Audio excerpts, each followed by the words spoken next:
119వ కీర్తన. ఈ బైబిల్లో అతిపెద్ద అధ్యాయం అంటే అదే అన్నమాట. 119వ కీర్తన 105వ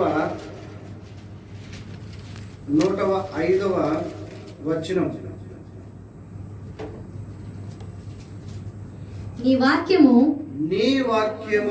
నా పాదములకు దీపమును నా త్రోవకు వెలుగునై ఉన్నది. చాలమ్మా, దేవునికి స్తోత్రం చేద్దాం. హల్లెలూయా. నీ వాక్యము చూడండి, ఇక్కడ నీ వాక్యము నా పాదములకు దీపమును నా త్రోవలకు వెలుగై ఉన్నది. ఇక్కడ నేను కూడా ఒక టైటిల్ పెట్టాను, నీ వాక్యము నా పాదములకు దీపము. హల్లెలూయా. అసలు లైట్ కి దీపానికి ఏమైనా తేడా ఉందండి? ఏమన్నా వ్యతిరేకము, ఏమైనా వ్యత్యాసం కనిపిస్తుందా మీకు? ఇది లైట్ కదండి, ఇది లైట్. మరి దీపం అంటారు కదా, దీపానికి లైట్ కి ఏమైనా కూడా ఒక వ్యత్యాసం కనిపిస్తుందా మీకు? ఇప్పుడు ఈ లైట్ వేయగానే ఈ రూమ్ అంతా కనిపిస్తుంది కదా. ఇప్పుడు ఈ రూమ్ ఇంకా కొంచెం పెద్దది అనుకోండి, ఆ చివరి వరకైనా కూడా ఈ లైట్ కనిపిస్తూనే ఉంటుంది. హల్లెలూయా. ఇది లైట్ ఇలా అన్నమాట. లైట్ అనేది ఒకసారి వేస్తే కనీసం దాని చుట్టుపక్కల చాలా ప్రాంతం వరకు మనకు లైట్ కనిపిస్తూ ఉంటుంది. అయితే ఇక్కడ నీ వాక్యము నా పాదములకు దీపము అంటున్నాడు. హల్లెలూయా. దీపం అంటే ఏంటంటే చిన్న దీపం. దీపం అనేది చిన్నగా ఉంటుంది అన్నమాట. పాతకాలంలో మనం చూసామా ఎప్పుడైనా దీపాన్ని మనం బుడ్డీలు వెలిగించుకొని ఇంతకుముందు చదువుకునే వాళ్ళం. నేను చదువుకునేటప్పుడు కూడా చిన్నప్పుడు బుడ్డి వెలిగించుకొని చిన్న లాంతర్లు వెలిగించుకొని చదువుకునే వాళ్ళు. ఇంకా పెద్దవాళ్ళు, మన పెద్దవాళ్ళని చూస్తే వాళ్ళకి అసలు స్ట్రీట్ లైట్లు కానీ లైట్లు కానీ లేవు. వాళ్ళు ఏం చేసేవారంటే అవి లాంతర్లు ఒకటి పెట్టుకొని లాంతర్ల ద్వారా చదువుకునేవారు. తర్వాత పిట్రమస్ లైట్ అలాంటివి పెట్టుకొని నడిచేవారు, చేసేవారు. ఒకసారి ఆ చిన్న బుడ్డిని మనం చూస్తే, దీపం అనేది చిన్న బుడ్డిని చూస్తే, ఆ దీపాన్ని మనం చీకట్లో తీసుకొని పోతున్నప్పుడు మనకు 1 కిలోమీటర్ కనిపిస్తుందండి. అసలు దారి కనిపిస్తుందా? కిలోమీటర్ వరకైనా కనిపిస్తుందా? కనిపించదు. ఎక్కడ కనిపిస్తుంది అంటే కొంచెం దూరమే కనిపిస్తుంది. హల్లెలూయా. కొంచెం దూరమే మనకు కనిపిస్తూ ఉంటుంది. మరి ఆ బుడ్డిని, దీపము అనేది చిన్న బుడ్డి అన్నమాట. చిన్న దీపం అనేది మన పాదములకు దారి. అంటే అది మనం దీపాన్ని అడుగడుగును కూడా ఆ దీపాన్ని చూసుకుంటూ పోతుండాలి. అప్పుడు కానీ మనకు దారి కనపడదు. అవునా కాదండి?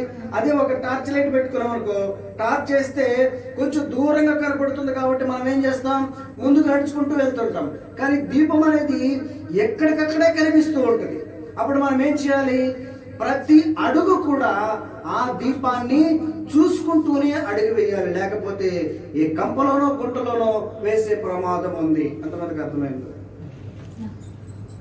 అంటే ఇప్పుడు ఏమంటున్నాడు దేవుడు? నా వాక్యము అంటే నీ వాక్యము అని ఇక్కడ దావీదు మాట్లాడుతున్నాడు. నా వాక్యము నీ పాదములకు దీపము. ఒక్కొక్క అడుగు కూడా నువ్వు వేసేటప్పుడు ఈ వాక్యాన్ని జాగ్రత్తగా నువ్వు నడిపించుకుంటూ పోతుంటేనే చివరి వరకు నువ్వు ఎక్కడికి చేరాలనుకున్నావో అక్కడికి చేరగలుగుతావు. లేకపోతే ఆ దీపము లేకపోతే నీవు గుంటలో పడే ప్రమాదం ఉంది, ముళ్ళ కంపలో పడే ప్రమాదం ఉంది. ఏదైనా ఒక పంట లాంటిది ఏదైనా ఉంటే దాంట్లో కాలు వేసే ప్రమాదం ఉంది. లేకపోతే ఇంకొకటి ఏదో ప్రమాదకరమైనటువంటిది నీకు కనిపిస్తూ ఉంటుంది ఆ దీపము లేకపోతే. అర్థమవుతుందండి? హల్లెలూయా.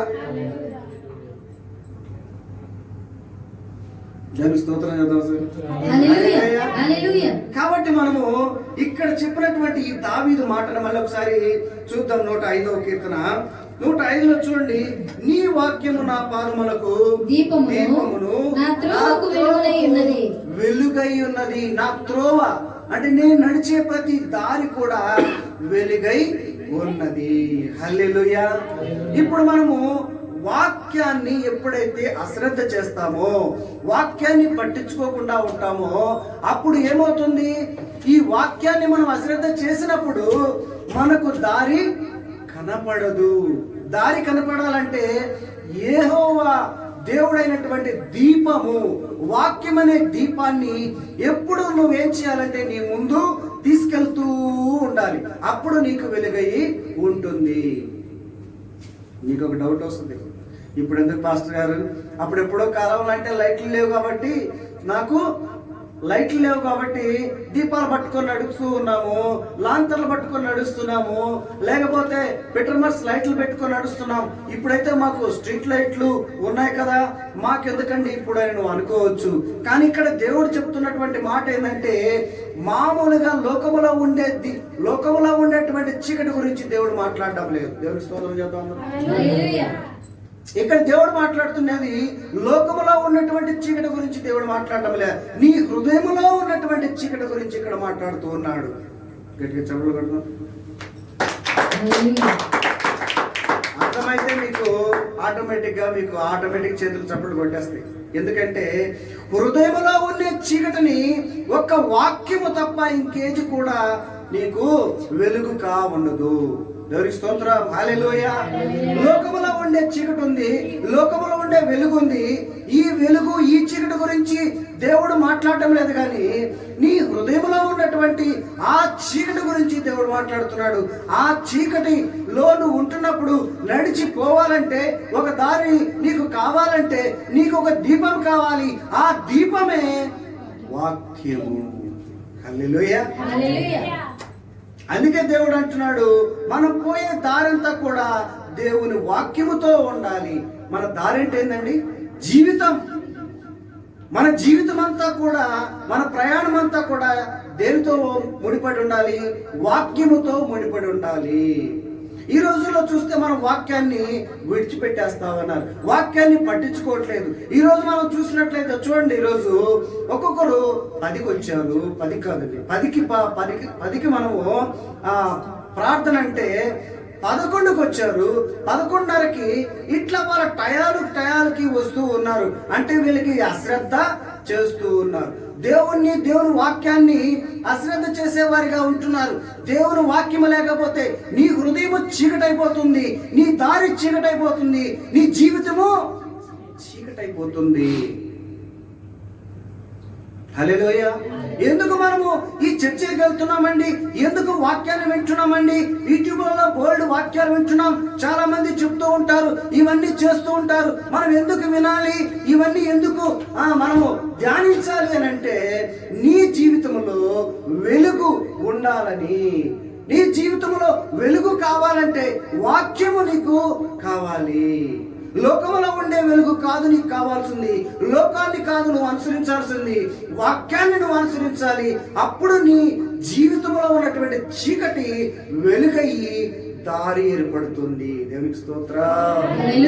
హల్లెలూయా. నీకు వెలుగు ఎక్కడి నుంచి వస్తుంది?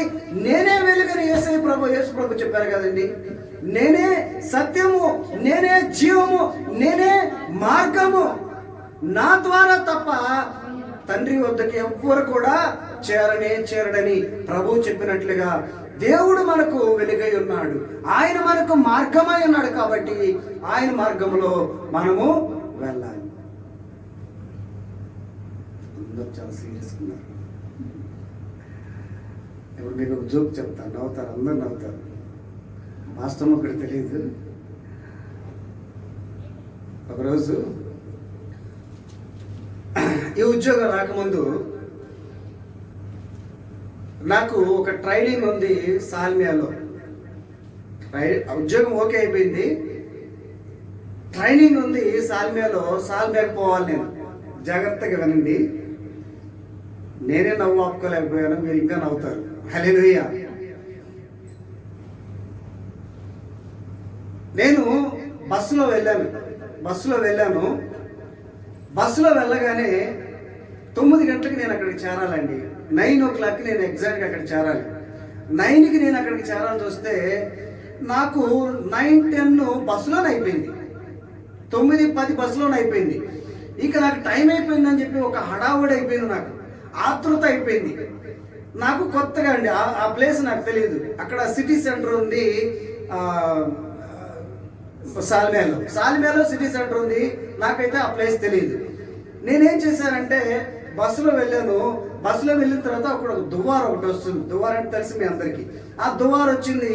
ఆ దువార్ దగ్గరికి రాకముందు డ్రైవర్ దగ్గరికి వెళ్ళి, అయ్యా నాకు సిటీ సెంటర్ తెలీదు, సిటీ సెంటర్కి దగ్గరలో ఇది బస్ పోతుందంట కదా, నన్ను అక్కడ దింపండి అని చెప్పాను. ఓకే నేను చెప్తానని చెప్పేసి ఆ దువార్ రాగానే ఆయన చెప్పాడు. ఆ దువార్ వచ్చిన తర్వాత నేను దువార్ దగ్గర దిగు ఇక్కడ అన్నాడు. దిగాను. ఆయన చెప్పాడు, ఇదిగో కొంచెం దూరం నడవగానే నీకు సిటీ సెంటర్ వస్తుంది అన్నాడు. నేను దిగిన తర్వాత కొద్ది దూరం నడిచానండి. కరెక్ట్గా ఒక పెద్ద బిల్డింగ్ ఉంది. ఆ బిల్డింగ్ ఉంది. సరే నేను దిగంగానే నాకు అసలే టైం అయిపోయింది, 9:10 అయిపోయింది. ఇంకా నేను ఆలోచన చేసి, అమ్మో ఇంకా 4 అడుగులు 10 అడుగులు నడిచేస్తే ఎక్కువ టైం అయిపోతుందని వెంటనే టాక్సీ అన్నాను. వాడు టక్కన ఆపాడు. ఆపి సిటీ సెంటర్కి వెళ్ళాలా అన్నాడు. ఎక్కువ అన్నాడు. బెంగాలీ అతను, ఆలోచించండి. వెంటనే ఎక్కేశాను. ఆ ఎక్కిన తర్వాత ఒక్క అడుగులండి, 2 అడుగుల్లో సిగ్నల్ ఉంది. ఆ సిగ్నల్కి ఎదురుగానే ఒక బిల్డింగ్ ఉంది, పెద్ద బిల్డింగ్ ఉంది. సరే నేను సిగ్నల్ కాడ ఎక్కాను. సిగ్నల్ ఆపి, అయ్యో నేను వెళ్ళిపోయినామండి, మళ్ళీ సిగ్నల్ పడిందే అని చెప్పి ఒక్క నిమిషం పట్టింది అనమాట. ఆ ఒక్క నిమిషం అయిపోగానే వెంటనే సిగ్నల్ అయిపోయింది. సిగ్నల్ రాగానే వాడు తిరిగాడండి. ఆడ ఉంది సిటీ సెంటర్. ఎంత మోసం అండి! అసలు ఎక్కడుంది సిటీ సెంటర్ తెలుసా? ఆ సిగ్నల్ పక్కన ఆ బిల్డింగ్ అడ్డం ఉంది. లేకపోతే నాకు కనిపించలేదు సిటీ సెంటర్. ఎంత నాకైతే నాకు ఏం అర్థం కాలేదు. నవ్వాలా ఏడవాలా అర్థం కాలేదు. ఒక్క అడిగే, ఇంకెక్కువ లేదు. వాడు మోసం చేసాడు. వాడికి న్యూస్ తినారు అడిగాను. వాడు న్యూస్ తినారు కదా, అసలు ఒక్క అడుగు కూడా లేదండి. ఆ సిగ్నల్ దాటితేనే వెంటనే ఉంది, పక్కనే ఉంది. అది నాకైతే చూసి ఒక్కసారిగా ప్రభువా ఇదేంటిది అసలు నాకు అర్థమే కాలేదు. ఒక్క అడుగులని వాడు కూడా చూడండి, కనీసం మేనర్స్ ఉన్నది కదా, పక్కనే ఉంది కదండి. ఎక్కడుందంటే మసీదుకి వెనకాల ఉందండి. అది నేను మసీదుకి ముందున్నాను. నేను అనుకున్నాను ఇక్కడి నుంచి అక్కడ పోయేటప్పటికి ఇంకా 15 నిమిషాలు పడుతుందేమో, నాకు అసలే టైం అయిపోయిందని చెప్పి నేను అనుకున్నాను. మసీదుకి యువతల పక్కనే ఉన్నాను. అవతల పక్క ఆ సిటీ సెంటర్ ఉంది. మధ్యలో బిల్డింగ్ ఎత్తుగా ఉంది కాబట్టి నాకు అది కనపడడం లేదు. వాడు ఏడు మసీదు కాడ ఈ పక్క ఎక్కించుకుని ఆ పక్కకు పోయి ఇదే సిటీ సెంటర్ అని నేను ఒప్పుకున్నాను కదండి. ఒప్పుకున్నాను కదా, న్యూస్ తినారని ఇవ్వాలి కదా. ఇచ్చి వాడిని అడిగాను, ఏ పక్కనే ఉంది కదా అంటే, మీకు తెలియదేమో అని చెప్పి చూపించాను అంటాడు. ఇంకేం చెప్తా? అర్థమైందండి మీకు? మనకు దారి తెలియనప్పుడు ఎలా ఉంటే చూసావా, మోసపోతాం. అర్థమైందా? దారి తెలియకపోతే మోసపోతాం. ఎట్లా మోసపోతాం అంటే 5 లక్షలు మోసపోయినాడు ఇంతకు ముందు నేను. ఒకే ఒక చిన్న ఒక మాట చెప్పి 5 లక్షలు, 1 లక్ష కాదు 5 లక్షలు. ఎప్పుడు సంపాదించుకోవాలంటే 5 లక్షలు, 5 లక్షలు మోసపోయాను. ఇప్పుడేమో రోజు తినాలి. హల్లెలూయా. మనకు దేవుని యొక్క వాక్యం మనలో ఉంటే, మీరు అడగొచ్చు దేవుని వాక్యం మీలో ఉంది కదా పాస్టర్ గారు అంటే, ఆ సమయంలో సాతాను నన్ను తోరబెడుతున్నాడు. ఎల్లు తొందరగా ఎల్లు, పట్టుకో ఏదో ఒకటి పట్టుకో అని. కాబట్టి యేసు ప్రభువును కూడా శోధించినట్లుగా యేసు ప్రభువును శోధించాడు కదా, అట్లా శోధించాడు నన్ను కూడా. శోధించినప్పుడు నేను ఆతురపడిపోయి పక్కనే ఉన్నాడు దాన్ని దానికి నువ్వు దినారిచ్చి దిగాను అంతే. ఎక్కాను దిగాను. హల్లెలూయా, హల్లెలూయా. యెషయా గ్రంథము 40వ అధ్యాయము పక్కనే ఉంటుంది. యెషయా గ్రంథం 40వ అధ్యాయం తీయండి. యెషయా గ్రంథం 40వ అధ్యాయము 8వ వచనాన్ని ఒకసారి చదువుకుందాం. 40వ అధ్యాయము ఈ మధ్య కాలంలో నేను వాక్యాన్ని పంపించినప్పుడు ఈ వాక్యం కూడా పంపించాను. మీరు ఎవరైనా వినుంటే, అబ్జర్వ్ చేసి ఉంటే చూడండి. గడ్డి ఎండిపోవును, దాని పువ్వు వాడిపోవును, మన దేవుని వాక్యము నిత్యము నిలుచును. అర్థమవుతుందండి? గడ్డి వాడిపోతుంది, పువ్వు ఆ గడ్డి ఎండిపోతుంది, పువ్వు వాడిపోతుంది. దేవుని వాక్యము నిత్యము నిలుస్తుంది. ఒకవేళ మనము ఈ లోకాన్ని విడవచ్చు, ఈ రోజు కావచ్చు, రేపు కావచ్చు, కొంతకాలం అయిన తర్వాత కూడా మనము ఈ లోకాన్ని విడిచేయచ్చు. కానీ దేవుని వాక్యం మాత్రము నిత్యము నిలిచే ఉంటది. ఈరోజు మేము దేని గురించి ప్రయాసపడుతున్నామంటే, ఒకవేళ మేము ఈ లోకాన్ని విడిచేసి వెళ్ళిపోయినప్పటికీ కూడా వాక్యాన్ని బతికించాలి. దేవుని వాక్యము నిత్యము ఉండాలి. మేము కూడా మా ద్వారా కూడా వాక్యాన్ని ప్రచురించబడాలి, ప్రపంచమంతా కూడా ప్రచురించబడాలని ఒక చర్చి కట్టాలి ఇండియా దేశంలో.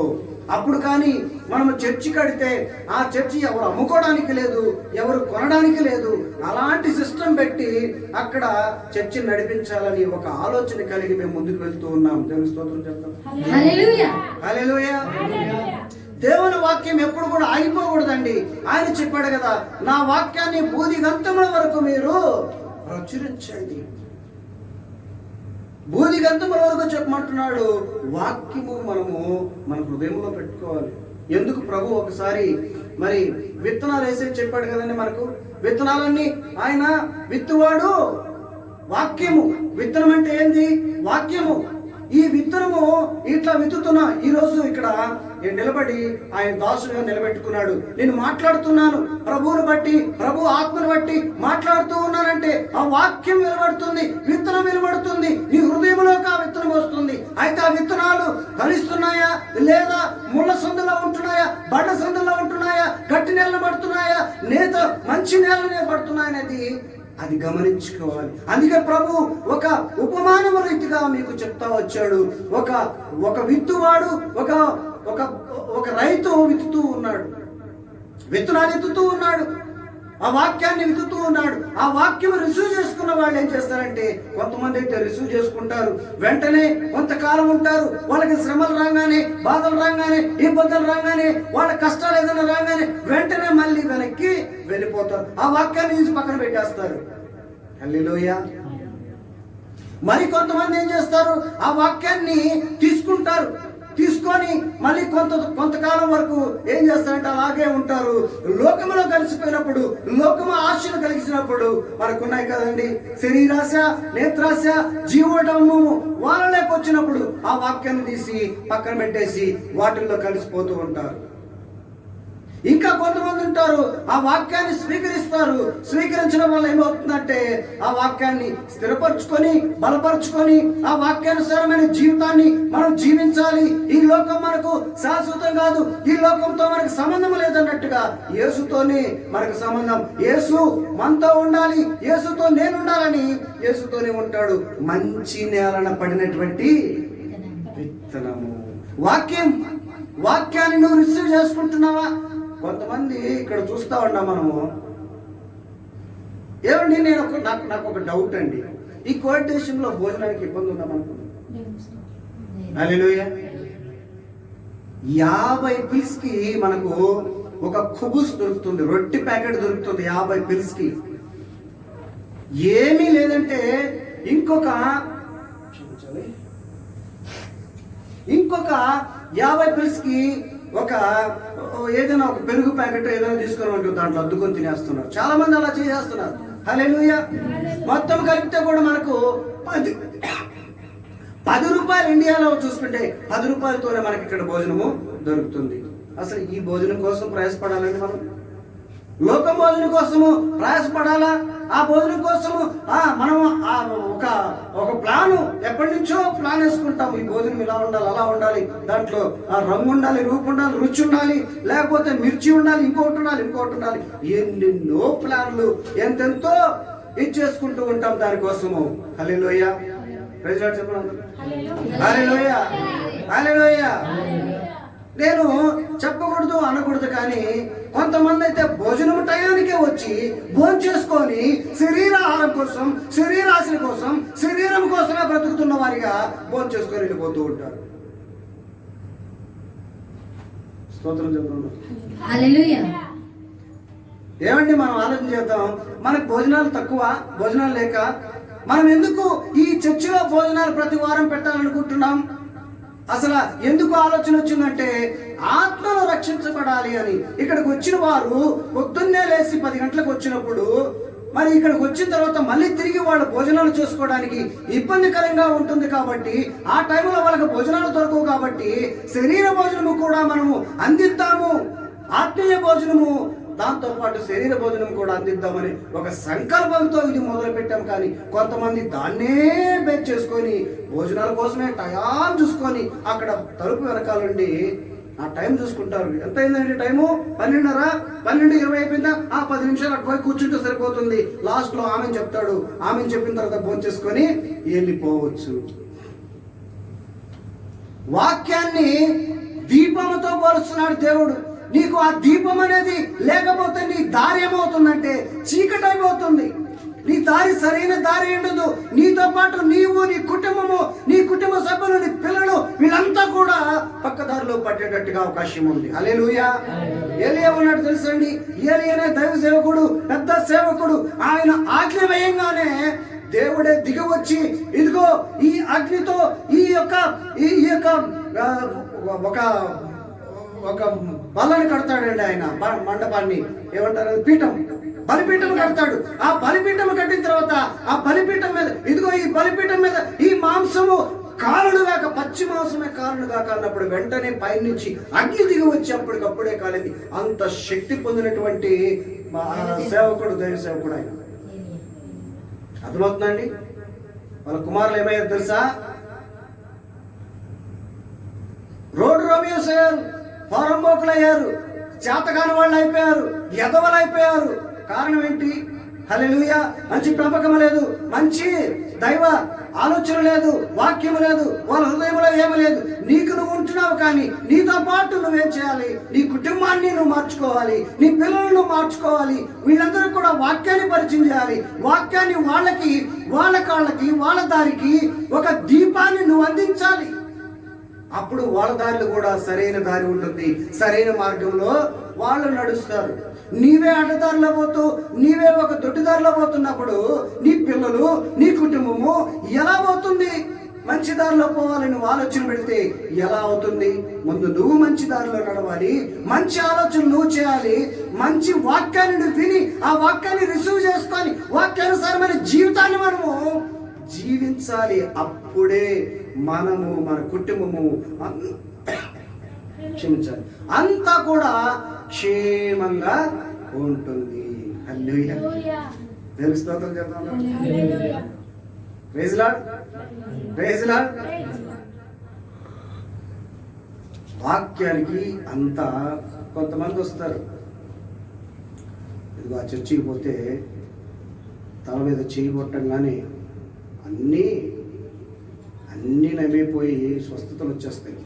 కొంతమంది మహత్కార్యాలు, కొంతమంది ఆశ్చర్యకార్యాలు, కొంతమంది అద్భుతాలు చూడాలి. హల్లెలూయా. వాక్యాని కోసం రారు. వాక్యాన్ని మనము ధ్యానించి వాక్యానుసారమైన జీవితాన్ని మనం జీవిస్తే మనము, మన కుటుంబం బాగుపడుతుందని రారు. కానీ ఇదిగో అక్కడ అద్భుతాలు జరుగుతున్నాయంట, అక్కడ అద్భుతాల కోసం పోదామని కొంతమంది వస్తారు. కొంతమంది అంటారు ఇదిగో అక్కడ గుడ్డివారు బాగుపడిపోతున్నారు, కుంటివారు బాగుపడిపోతున్నారు, వాళ్ళ శరీరంలో ఉండే ప్రతి రోగము కూడా నయమైపోతుందని కొంతమంది ఆలోచన చేసి వస్తారు. ఏమండి, నాదొక ప్రశ్న. ఈ కాలంలో ఎవరైనా కూడా పూర్తిగా గుడ్డిగా ఉండేవాళ్ళు బాగుపడినారా? పూర్తిగా అసలు ఒక కాలు లేదు, ఆ కాలు కుంటివాడైపోయాడు, వాళ్ళు మళ్ళీ కుంటివాళ్ళు మామూలుగా అయిపోయారా? ఒకటి గుర్తుపెట్టుకోవాలి, మనము ప్రార్థన మనము చేయాలి, కార్యము దేవుడు చేయాలి. దేవుడి స్తోత్రం. చెప్పండి కొడదాం. హల్లెలూయా. మనము కేవలము ప్రార్థన, మన వంతు కార్యము, అద్భుతాలు, ఆశ్చర్య కార్యాలు, స్వస్థతలు చేసేది ఎవరు అంటే యేసయ్య, ప్రభు అయిన యేసుక్రీస్తు వారు చేయాలి. ఆయన మీద ఆధారపడిపోవాలి, కానీ నీవు మనుషుల మీద కాదు ఆధారపడవలసింది. దేవుని స్తోత్రం చెప్తా. వాక్యాన్ని నువ్వు స్వీకరించాలి. ఆ రోజు ప్రభు వాక్యాన్ని చెప్తా ఉన్నాడండి. వాక్యాన్ని చెప్తా సముద్ర తీరంలో పోతూ ఉన్నాడు. ఆ పోతూ ఉంటే వెంటనే ఆయన మీదకుள்ள ఒక్కొక్కరు పడిపోతున్నారు. ఒకరి మీద ఒకరు పడిపోతున్నారు. ఎందుకండి ఒకరి మీద ఒకరు పడిపోతున్నారు? వాక్యం వినాలని. ప్రభు చెప్పే మాటలు శ్రద్ధగా వినాలని. ఒక సెకండ్ మనం ఏమైనా వినకుండా పక్కకి వెళ్ళిపోతే ఆ వాక్యం మిస్ అయిపోతేమో, ఆ వాక్యంలో మర్మం తెలియకుండా పోతుందేమోనని ఆతృతతో యేసయ్య మీద ఒకరు పడుతూ ఉన్నారు. అప్పుడు ఏం చేశాడు యేసయ్య? పేతురుని పిలిచి, ఇదిగో 2 దోణులు ఉన్నాయి, ఆ దోణిలో నేను ఎక్కుతాను, కొంచెం లోపలికి పోనీయండి అని చెప్పేసి నీళ్ళలో కొంచెం లోపలికి పోయి అప్పుడు చెప్పాడు వాక్యం అంతా కూడా. ఎంత శ్రద్ధ అండి వాళ్ళకి వాక్యం వినడానికి. ఇంతకీ వాక్యంలో ఏముందండి? వాక్యంలో ఏముందని అంత శ్రద్ధగా విన్నారు. పేతురు వాక్యం చెప్పాడు. పేతురు వాక్యం చెప్తున్నప్పుడు ఒక్కసారిగా ఆ వాక్యాన్ని రిసీవ్ చేసుకొని వాళ్ళలో మారు మనసు పొంది పాప క్షమాపణ పొంది బాప్తిజానికి 3,000 మంది ఒక్కసారిగా సిద్ధపడ్డారు. దేవునికి స్తోత్రం చెప్తాం ఒకసారి. హల్లెలూయా. ఏముంది వాక్యములో ఏముంది? వాక్యము రిసీవ్ చేసుకున్న తర్వాత బాప్తిజానికి సిద్ధపడిపోయారు. ఇదిగో ఆ వాక్యము నాకు గుచ్చుకునింది, ఆ వాక్యాన్ని నాకు నా కుటుంబానికి మేలు చేస్తుందని వీళ్ళంతా భావించి వెంటనే ఆలస్యం చేయకుండానే 3,000 మంది, ఇంచుమించు 3,000 మంది ఒక్కసారిగా బాప్తిజం తీసుకున్నారు. ఏముంది వాక్యములో? వాక్యాన్ని అశ్రద్ధ చేస్తున్నాం. మనకు వాక్యం వద్దండి.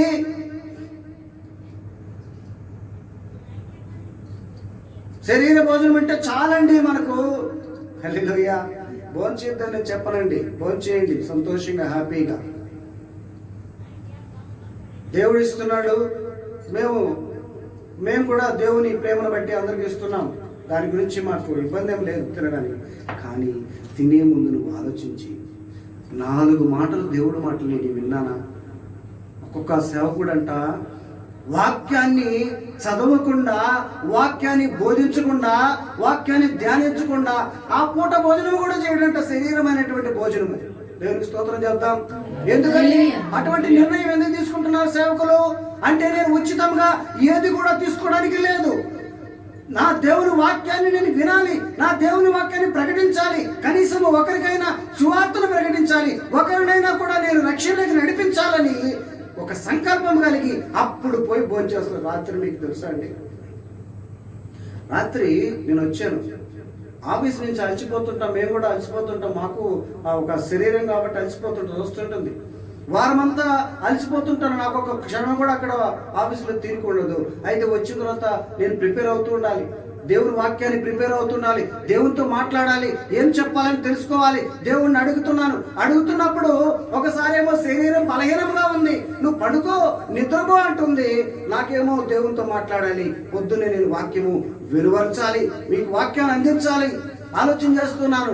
ఇది నేను వారం నుంచి ఆలోచన చేస్తున్నప్పుడు, కానీ నాకు ఆ రాసుకునే టైం లేకపోతే రాత్రి నేను రాస్తూ ఉన్నాను. అప్పుడు నా సాతాను అంటున్నాడు, పడుకో పొద్దున లేదు, పడుకో పొద్దున లేదు. సిస్టర్ వచ్చింది, ఆమె అంటుంది, మొన్న ఒకసారి అంటుంది, మాస్టర్ గారు నిద్రపోలేసారా? ఎక్కడ ఉందండి నిద్రపోలేసే టైం? నిద్రపోలేసే టైం ఎక్కడ ఉందండి? అప్పుడే 7:30 అప్పుడు నిద్రపోలేస్తామా? 8 గంటలప్పుడు అప్పుడే వచ్చాను నేను. జస్ట్ అలసిపోయి వస్తుంటాం ఒక్కోసారి. అయినప్పటికీ కూడా వాక్యాన్ని ఆకలి అవుతుంది, ఒక పక్క కడుపులో ఆకలైపోతుంది. పాస్టర్ అమ్మ ఫోన్ చేసింది నాకు, ఇదిగో పలానా చోట అవి చేశాను, ఇవి చేశాను, అవన్నీ ఉన్నాయి, రెడీగా ఉన్నాయి, తిను అంటుంది. కానీ నాకు తినబుద్ధి కావట్లేదు. ముందు నేనేం చేయాలి? నా దేవుని పని చేయాలి, నా దేవుని యొక్క వాక్యాన్ని నేను ధ్యానించాలి, నా ప్రజలకి, నా యొక్క పిల్లలకి నేను అందించాలి ఆ వాక్యాన్ని, ఆ ఆహారము, ఆత్మీయ ఆహారాన్ని అందించాలని ఒక ఆతురతతో ఆమె 2-3 సార్లు ఫోన్ చేసింది. తిన్నావా? లేదు. ముందు నేను వాక్యాన్ని ధ్యానించాలి, వాక్యాన్ని నేను స్వీకరించాలి, ఆ తర్వాతే నేను భోజనానికి వెళ్తాను. అది శరీర ఆహారం. నేను ముందు శరీర ఆహారం తీసుకొని బాగా తిని అప్పుడు నిద్ర వచ్చేస్తుంది. ఏం చేస్తాను సార్, సాతాను తెలంగాణ కడుపున అమ్మయ్య అలసిపోతాను కదండి, వెంటనే ఏం చేస్తుంది? నిద్ర వచ్చేస్తుంది. కడుపు నిండా తింటే ఏమొస్తుంది? నిద్ర వస్తుంది. అప్పుడు దేవుని ధ్యాస ఉండదు. కొంతమంది అదే పని చేస్తారు, కడుపు నిండా తినిపోవాలంతే. తినడానికే పుడతారేమో అలాంటి వాళ్ళు. దేవునికి స్తోత్రం. తినడానికి కాదు మనం పుట్టింది, బతకడానికి తినాలి. హల్లెలూయా. తినడానికి మనము పుట్టలేదు. ప్రభు ఆ సమరయ స్త్రీ కోసము వెళుతూ ఉన్నప్పుడు ఆహారం అందరికి ఆకలవుతూ ఉంది, అందరికి ఆకలవుతుంది. శిష్యులు ఉన్నారు, అందరికి ఆకలవుతున్నప్పుడు ఆ శిష్యులు ఏం చెప్పారంటే, అయ్యా నువ్వు ఇక్కడ కూర్చోనుండు, నేను పోయి ఆహారం తీసుకొస్తానని ఈ శిష్యులంతా లోపలికి వెళ్ళి ఆహారాన్ని తీసుకొని పట్టుకొని వచ్చే లోపల ఈయన కడుపు నిండిపోయిందండి. ఇంత కష్టపడి మేము అంత దూరం పోయి ఆహారం తీసుకొస్తే నువ్వేంటి ప్రభు కడుపు నిండిపోయింది అంటున్నావు? ఇంతకీ ఎవరిచ్చారు నీకు ఆహారం? ఎవరు పెట్టారు నీకు ఆహారం?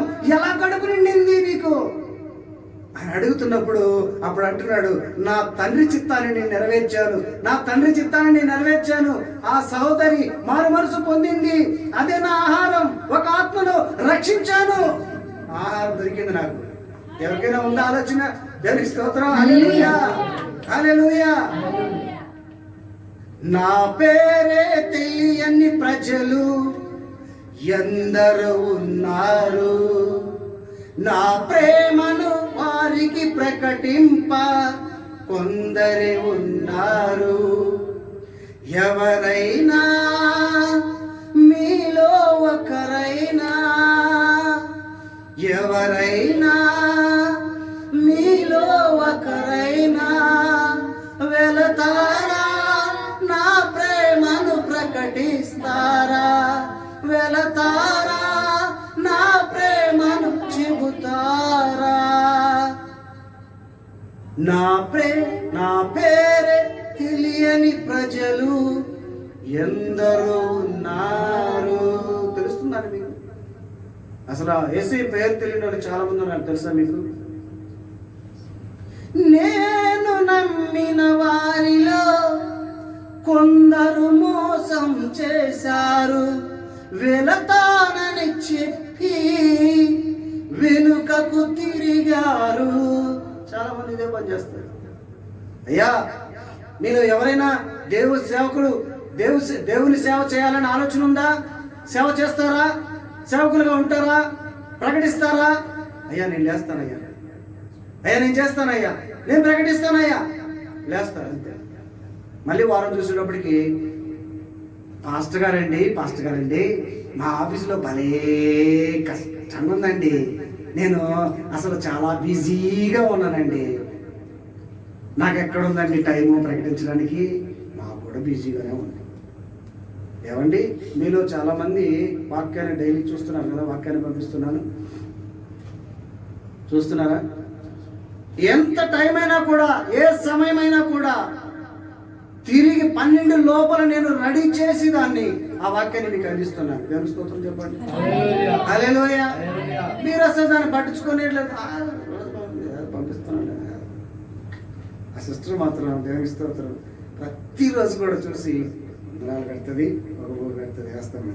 ప్రతిరోజు కూడా చూసినట్టుగా ఆమె పెడుతుంది అనమాట. ఏదో ఒకటి కామెంట్ పెడుతుంది, కొంచెము సంతోషం అనిపిస్తుంది, ఈ సిస్టర్ చూస్తుంది అని. సురేఖ సిస్టర్ కూడా పెడుతుంది. ఆమె కూడా వెంటనే ఒక ఏదో ఒకటి అప్లికేషన్ వెంటనే నాకు పెట్టేస్తుంది. ఇంకొక సిస్టర్ ఒక 10 మంది ఉన్నారండి, నాకు వెంటనే రిప్లై ఇస్తారు, బ్రదర్ కూడా పెడతారు. చాలా మంది కొంతమంది ఉన్నారు, వీళ్ళు రిప్లై ఇచ్చినప్పుడు సంతోషం అనిపిస్తుంది. అంటే మీరు ఒక్కరి కోసమైనా కూడా వాక్యాన్ని ప్రకటించాలి, అందించాలి. మీకు ఒక్కరున్నా చాలు అని చెప్పి ఎంతో సంతోషంతో, ఎంత టైం అయినా, ఎంత అలసిపోయినా సరే పొద్దున పెట్టుకోవచ్చులే, లేదు పొద్దున ఇప్పుడే ఈ రాత్రికే వాక్యాన్ని పెట్టి వీడియో పెట్టుకొని తర్వాత మనం మిగతా పనులు చేసుకొని పోనీ ఒక రోజున్న బైబిల్ చదవడం, ప్రార్థన చేసుకోవడం మర్చిపోతున్నామా? లేదు, చేయడానికి లేదు. నువ్వు ఎంత అలసిపోయినా, ఏం చేసినా దేవుని పని తర్వాత మిగతావి కావాలంటే వదిలేసేదాన్ని. దేవునికి స్తోత్రం కలుగునుగా. ఈరోజు ఈ సెకండ్ నాకు ఈరోజు డ్యూటీ పూర్తిగా సెలవు లేదు కాబట్టి టైం కొంచెం అడ్జస్ట్మెంట్ చేశాము. మామూలుగా అయితే నేను పూర్తిగా సెలవు కావాలని దేవుడిని అడిగాను. ఎన్నో వదులుకున్నాను, నేను చాలా ఉద్యోగాలు వదులుకున్నాను, శుక్రవారమే కావాలని. ఈ కరోనా ఒకటి సాతానుగాడు అడ్డుపడుతున్నాడు కదా, ఇదిగో చూస్తాను ఎన్ని రోజులు ఉంటావు, మధ్యలో ఎన్ని రోజులు ఉంటావో చూస్తా అని అంటున్నాడు. దేవుని పనికి అడ్డపడుతున్నాడు. రూమ్ రెంట్ కట్టాలి, ఇక్కడ చర్చికి రెంట్ కట్టాలి మనము. మరి రెంట్ కట్టాలంటే ఆయన చూస్తే ఎన్ని రోజులనే కూడా ఉండాలి. అందుకని ఒక ఆప్షన్ తీసుకొని ఒక 2 గంటల ముందుకి 12కి పెడుతున్న వాళ్ళని 10కి పెట్టేసి నడిపిస్తూ ఉన్నాం. దేవునికి స్తోత్రం చెప్తాం. హల్లెలూయా హల్లెలూయా హల్లెలూయా. దేవునికి స్తోత్రం చెప్పండి. హల్లెలూయా హల్లెలూయా హల్లెలూయా. హల్లెలూయా. అపోస్తల కార్యములు చూద్దాం, త్వరగా తీయండి. అపోస్తల కార్యములు 6:7. అపోస్తల కార్యములు 6వ అధ్యాయం 7వ వచనం.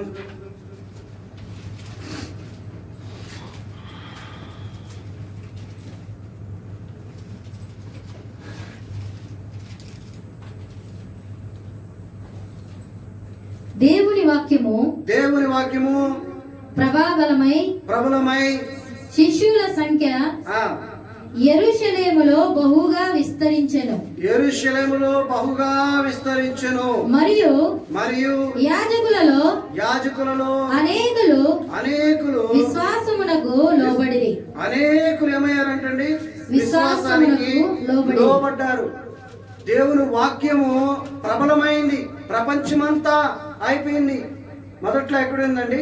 ఇశ్రాయేలు ప్రజలకు మాత్రమే తెలుసు దేవుని వాక్యము, ఇంకెవరికి తెలియదు. ఇశ్రాయేలు ప్రజలకు మాత్రమే తెలుసు. ఆ తర్వాత ఈ 12 మంది శిష్యులను ఏర్పరచుకున్నాడు. 12 మంది కూడా ప్రకటిస్తూ వచ్చారు. ఈ 12 మంది ఏం చేశారు? ఇంకా శిష్యులను అనేకులుగా చేసుకొని ఈరోజు ప్రపంచమంతా కూడా దేవుని వాక్యము ప్రబలమైపోయింది. నువ్వు మాత్రం ఎక్కడున్నా అక్కడే ఉండవు. ఎక్కడేసిన గొంగలి అక్కడే ఉండవు. ఇంకా నువ్వు పాలు తాగే వయసులోనే ఉండవు. నీవు మాత్రము కొంచెము కూడా ఎదగటలేదు.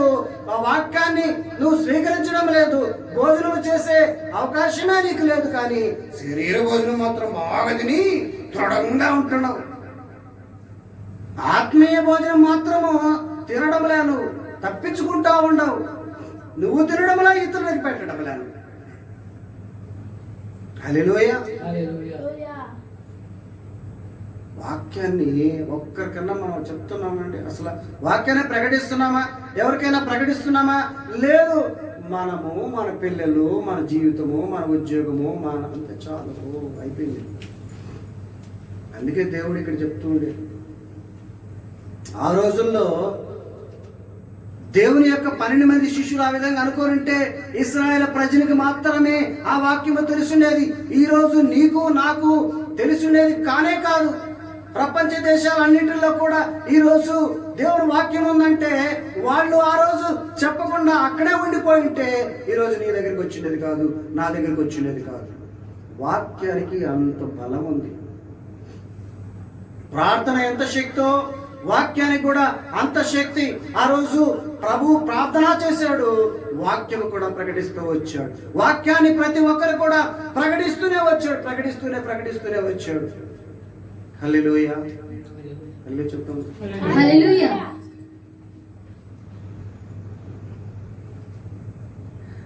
చాలా సీరియస్గా చూస్తున్నారు అందరు కూడా. అసలు ఏంది పాస్టర్ గొంతు చించుకొని ఏందేదో చెప్తున్నాడు. కానీ రేపు పొద్దున్న నుంచి మా దారి మాదే కదా, మేము చేసేది మేమే కదా, మేము చేసేది మేమే. నువ్వెంతన్నా గొంతు చించుకొని చెప్పు, గొంతు పెద్దగా చేసుకొని చెప్పు. రేపు పొద్దున్న లేస్తే మా దారి మాదే, మేము 11కే వస్తాం, 12కే వస్తాం, మా ఇష్టం. హల్లెలూయా.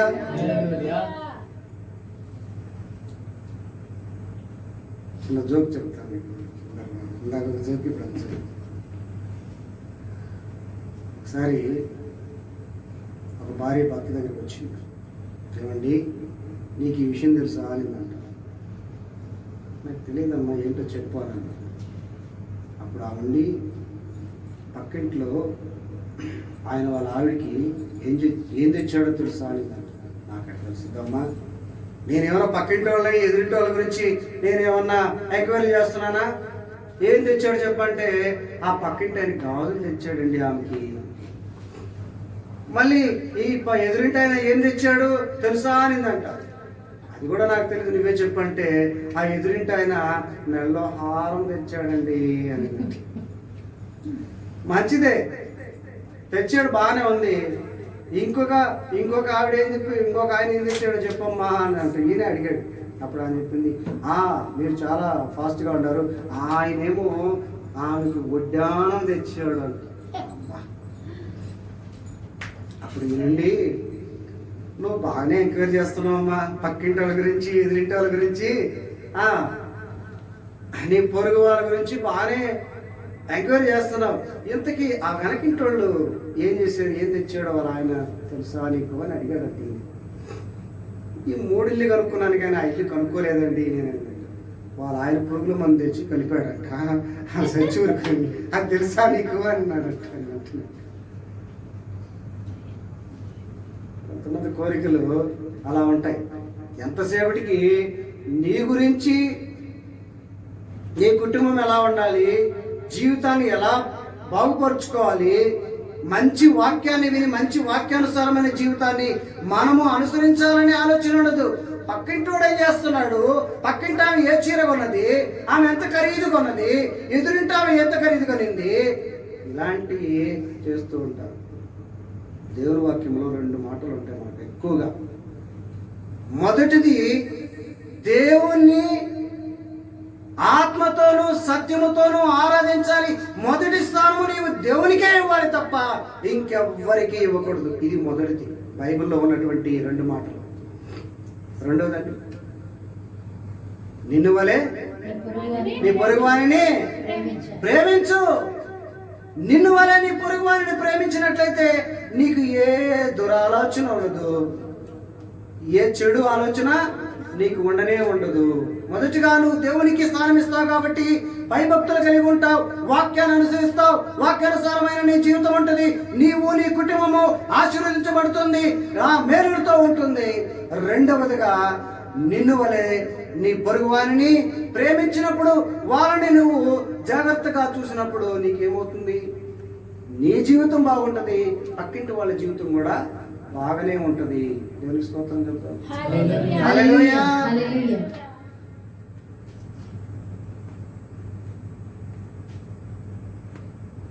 లేచి నిలబడుకుందాం. ఇంకా సమయాన్ని లేచి నిలబడుకుందాం. అందరం కూడా ఒకసారి ప్రభుతో మాట్లాడదాం. ప్రభువా, ప్రభుతో మనం మాట్లాడదాం. ప్రభువా, ఈరోజు నాతో సూటిగా స్పష్టంగా మాట్లాడావు ప్రభువా. వాక్యాన్ని నాయన శ్రద్ధ చేస్తూ ఉన్నాను. వాక్యానికి నేను ప్రాధాన్యత ఇవ్వక శరీరమైనటువంటి ఆహారం కోసం ప్రాకులాడుతూ ధనాపేక్ష కలిగి ఆయా ధనము కోసం పాకులాడుచూ ఉంటున్నాను ప్రభువా. ధనాపేక్ష నుంచి నన్ను విడుదల దయచేయండి ప్రభువా. ఇదిగో మొదటిగా నీకు స్థానం ఇవ్వాలి. మొదటిగా నిన్ను నాయన వెతికేదానిగా ఉండాలి ప్రభువా. మీకు వందనాలు, స్తోత్రాలు చెల్లించుకుంటున్నానయ్యా. ఎంత మంచి దేవుడు ప్రభువా.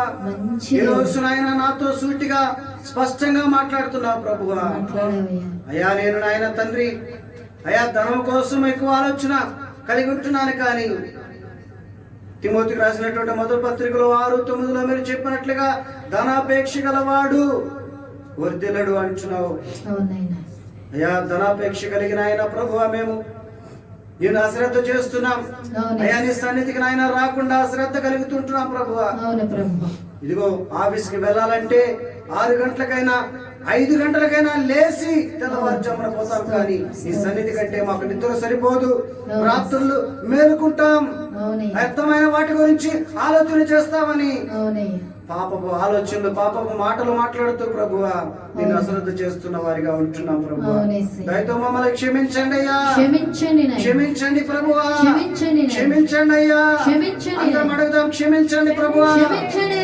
వాక్యాన్ని అశ్రద్ధ చేయండి ప్రభువా, క్షమించండి ప్రభువా, క్షమించండి ప్రభువా. అయ్యా క్షమించండి అయ్యా. మేము నాయన వాక్యాన్ని అయ్యా మేము వినడం లేదు, ఇతరులకు పంచడం లేదు ప్రభువా. ఇతరులకు నాయన పంచేవారిగా మమ్మల్ని దీవించి ఆశీర్వదించండి.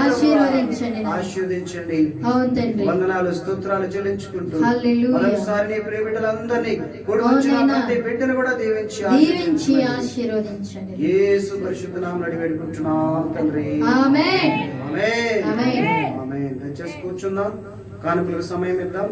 వెంటనే మనము బలలో చేయవేద్దాం.